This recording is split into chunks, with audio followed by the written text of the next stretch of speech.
देखो honourable governor को आज मेमोरेंडम दिया जेहेतु सरकार बिल्कुल भी महिला नारी निर्यातना नारी गणदुष्कर्म दुष्कर्म किसी भी सीरियसली नेउना आम राज्य में 9 मास भितर 54टा गैंगरेप हो माने मासक 6टा एत बड़ आकार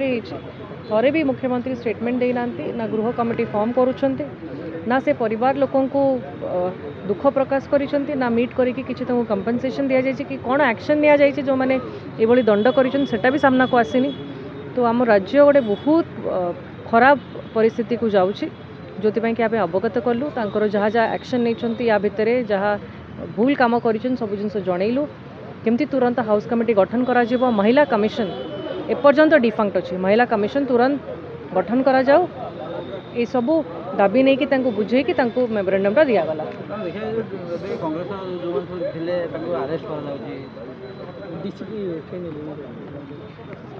देखो कौन दफा लगे कौन करुँच एज पर आईन टी जाणिकी आम कहले बेटर हम किंतु रूल आईन भितर जहाँ करूँ महामहिम राज्यपाल को देखा कलु मान्यवर विधायक माने आमर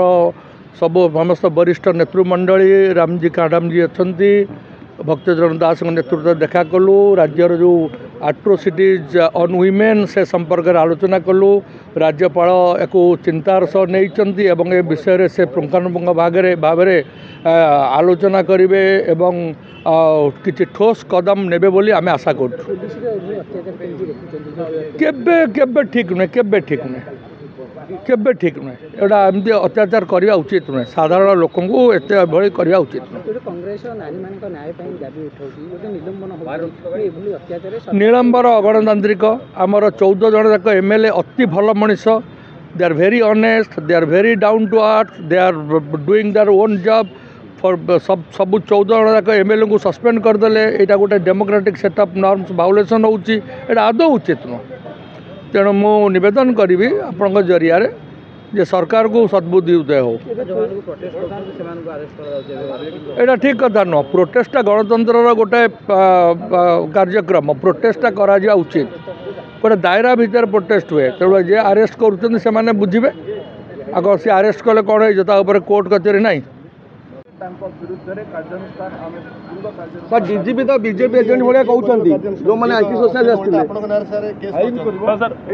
पुलिस जो मैंने स्टोन पेलिटिंग कले निरीह झील मान बलात्कार होची विभिन्न कथा नारी निर्यातना उठेलु बापा ना बोले राज्य भाई चली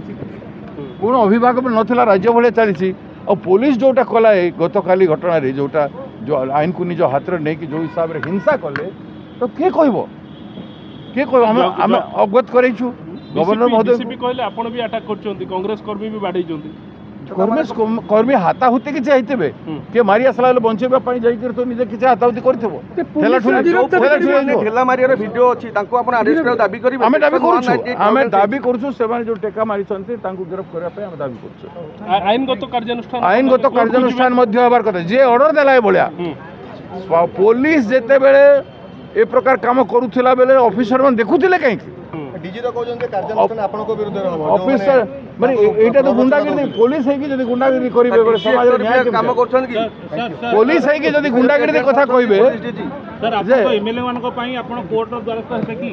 कोर्ट को जिबे कि निश्चित भाव रे आमे देखुछु आलोचना करूछु आमे निश्चित भाव रे पुलिस स्टेशन को भी जाई केस करिवु एवं आउरी भी कोन कोन कार्यानुष्ठान करा जे परबो जो बाहर रखा होला